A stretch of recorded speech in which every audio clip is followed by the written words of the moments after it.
नासिर और बेटा सोच रहा है कि उसने कितनी बड़ी गलती कर दी है इस सैफ़ी पे यकीन करके। काश वो सैफ़ी पे यकीन ना करता, गुड्डी के मामले में मोहतात रहता। लेकिन अब उसको इस चीज़ का अंदाज़ा हो चुका है कि गुड्डी के मामले में किसी पर भी इतबार नहीं करना चाहिए था। आखिर कोई इतना घटिया कैसे हो सकता है? सैफ़ी के बारे में सोच के परेशान हो रहा है और कहता है कि काश मैं उसकी बात का यकीन ही ना करता। लेकिन पता नहीं क्यों बिला वजह मैंने ये हरकत कर डाली। क्या करूँ मैं अब, मुझे कुछ समझ नहीं आ रही है। जिसके बिना पर आप देखेंगे कि सैफ़ी कहता है कि यार तुम मुझे काफ़ी दिनों से कुछ उखड़े-उखड़े दिखाई दे रहे हो। पता नहीं क्यों तुम्हें ऐसा लग रहा है कि जैसे मैं कुछ गलत कर रहा हूँ। जिसको सुनकर वो कहता है कि नहीं, ऐसी कोई बात नहीं है। क्योंकि अब वो अंदर ही अंदर चालाकी के साथ सारे मामले को हैंडल करना चाहता है और जान चुका है कि गुड्डी वाक़ई में सही जगह पर महफ़ूज़ नहीं है। वो इन लोगों से भी घटिया लोग हैं जिधर वो रह रही है। इसलिए वो चाहता है कि बस गुड्डी को उसके असल ठिकाने पर लाया जाए और सारा मामला ठीक कर दिया जाए। लेकिन सैफ़ी जो है वो मज़ीद तंग करने की कोशिश करेगा गुड्डी को और बार-बार कॉल करके गुड्डी का जीना जीर्ण करने की कोशिश कर रहा है। नासिर अब बहुत जल्द उसको वहाँ से ले आएगा, लेकिन उससे पहले गुड्डी खुद अपनी मदद करने के लिए खुद दौड़ पड़ेगी, क्योंकि वहाँ पर भी उसका रहना बहुत मुश्किल है। नासिर हमज़ा को कहता है कि हमें बहुत जल्द गुड्डी के पास जाना होगा और गुड्डी को वहाँ से लेके आना होगा, क्योंकि मुझे लग रहा है कि मामलात काफ़ी ख़राब हो चुके हैं और गुड्डी को हमें वहाँ पे छोड़ के बहुत बड़ी गलती कर दी है। काश हम ये बेवकूफ़ी ना करते। आगे से आप देखेंगे कि गुड्डी भी उधर काफ़ी ज़्यादा रोती है और कहती है कि आखिर सैफ़ी बाबा ने ऐसा क्यों किया है। वो तो नासिर मामू के इतने अच्छे दोस्त हैं और अंदर ही अंदर इतना दोगलापन करके आखिर इनको मिला तो मिला क्या। आगे से आप देखेंगे कि शादी कॉल करती है और कहती है कि देखो मेरी बात गौर से सुनो, मुझे सारी सारी बात साफ़ सुथरी करके बताओ, ऐसा ना हो कि मसला ज़्यादा ख़राब हो जाए। जिस पर वो जैसे ही उड़ने की कोशिश करती है तो सैफ़ी उसके पर काट देता है और कहता है कि जो सबूत मेरे पास है ना, अगर वो आगे चले गए तो सारी ज़िंदगी आप लोगों की जेल में गुजरेगी। ये बात याद रखिएगा, क्योंकि मज़ीद अब मैं आप लोगों के साथ कोई भी अच्छा सलूक करने की तवक्का मेरे से न रखिएगा। जिसको सुनकर आप देखेंगे कि वो शाज़िया को साफ साफ कहता है कि मेरा दिमाग जो है बिल्कुल भी ठिकाने पे नहीं है। बस मैं तुम्हें कह रहा हूँ कि अपने दिमाग को तुम लोग भी दुरुस्त कर लो, क्योंकि मेरे पास अब मज़ीद सब्र नहीं कि मैं आप लोगों की बातें सुन सकूँ। बेवकूफ़ी कर दी आपने। आपको ऐसा हरगिज़ नहीं करना चाहिए था। दौलत की लालच में अंधे होके हर चीज़ को ख़त्म कर बैठे हैं। इस चीज़ का अंदाज़ा शायद आपको नहीं हो रहा है, लेकिन हकीकत यही है और आपको ये बात समझनी ही होगी।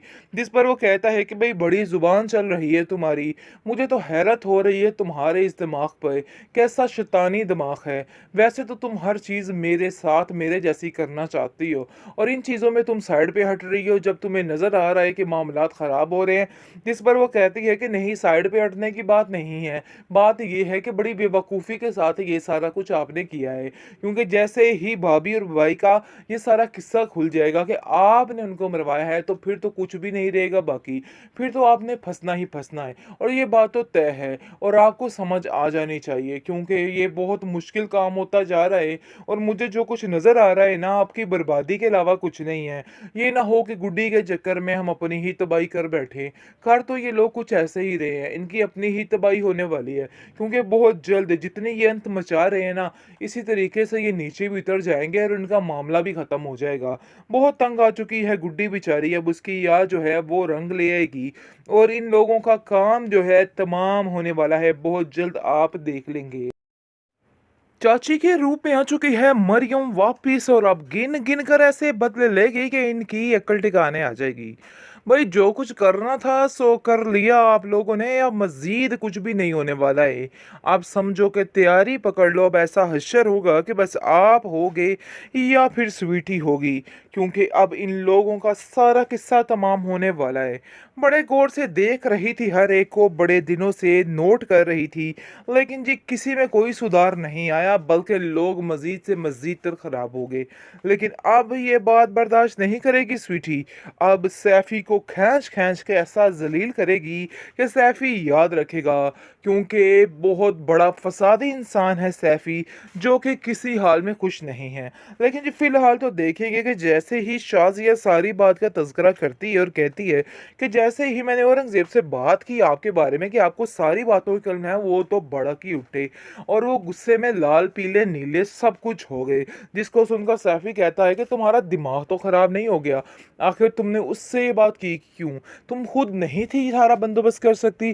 जिस पर वो कहती है कि नहीं जी, मुझे ज़रूरत थी पैसों की, वैसे मैं इतने ज़्यादा पैसों की तो नहीं थी खुद कुछ कर सकती, इसलिए मुझे मजबूरी में सब कुछ बताना पड़ा, क्योंकि गुड्डी को हासिल करने के लिए ना भाई हम सब कुछ कर सकते हैं, चाहे जो मर्ज़ी हो जाए। नासिर को तो इस बात की भनक तक ना पड़े। वैसे नासिर आपके पास कभी आया तो नहीं? जिसको सुनकर सैफ़ी कहता है, अरे नहीं भई, वो यहाँ पे क्या करने आएगा? क्योंकि वो हर तरफ से चाल खेलने की कोशिश कर रहा है। वहाँ गुड्डी की ज़िंदगी बहुत सुकून होने वाली है, क्योंकि अब चाची खुद ही इन सब का काम तमाम कर रही है।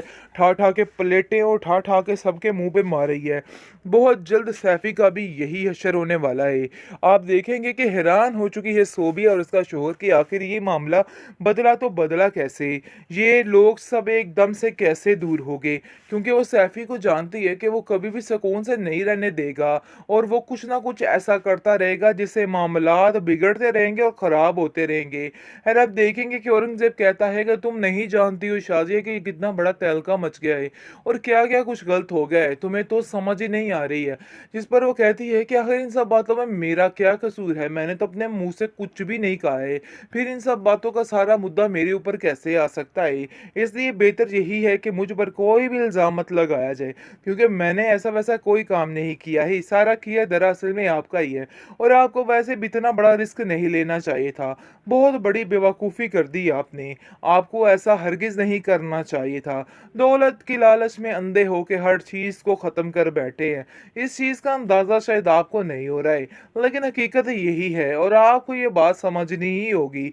जिस पर वो कहता है कि भई बड़ी ज़ुबान चल रही है तुम्हारी, मुझे तो हैरत हो रही है तुम्हारे इस दिमाग पे, कैसा शैतानी दिमाग है। वैसे तो तुम हर चीज़ मेरे साथ मेरे जैसी करना चाहती हो और इन चीज़ों में तुम साइड पे हट रही हो जब तुम्हें नज़र आ रहा है कि मामलात ख़राब हो रहे हैं।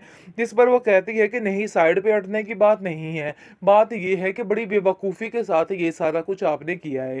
क्योंकि जैसे ही भाभी और भाई का ये सारा किस्सा खुल जाएगा कि आपने उनको मरवाया है, तो फिर तो कुछ भी नहीं रहेगा बाकी। फिर तो आपने फँसना ही फँसना है और ये बात तो तय है और आपको समझ आ जानी चाहिए, क्योंकि ये बहुत मुश्किल काम होता जा रहा है और मुझे जो कुछ नज़र आ रहा है ना, आपकी बर्बादी के अलावा कुछ नहीं है। ये ना हो कि गुड्डी के चक्कर में हम अपनी ही तबाही कर बैठे। कर तो ये लोग कुछ ऐसे ही रहे हैं, इनकी अपनी ही तबाही होने वाली है, क्योंकि बहुत जल्द जितने ये अंत मचा रहे हैं ना, इसी तरीके से ये नीचे भी उतर जाएँगे और इनका मामला भी ख़त्म हो जाएगा। बहुत तंग आ चुकी है गुड्डी बेचारी, अब उसकी याद जो है वो रंग ले आएगी और इन लोगों का काम जो है तमाम होने वाला है, बहुत जल्द आप देख लेंगे।